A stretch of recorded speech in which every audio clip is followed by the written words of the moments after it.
حافظ نعیم الرحمان نے 21 دسمبر سے موجودہ نظام کے خلاف احتجاج کرنے کا اعلان کر دیا۔ لاہور میں کارکنوں کے اعزاز میں استقبالیے سے خطاب میں بولے کہ اس گلے سڑے نظام کے خلاف پورے ملک میں تحریک چلائیں گے۔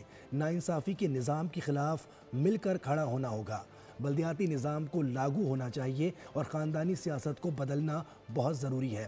خاندانی سیاست نے بلدیاتی نظام کو کمزور کر کے رکھ دیا ہے۔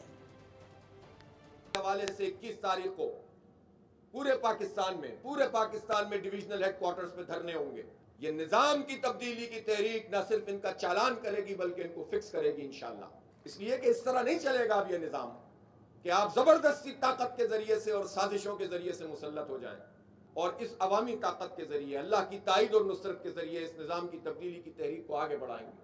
اور اس دوران ظلم کی جتنی شکلیں موجود ہیں اس کے خلاف لوکل بھی اور قومی سطح پر بھی تحریک چلائیں گے۔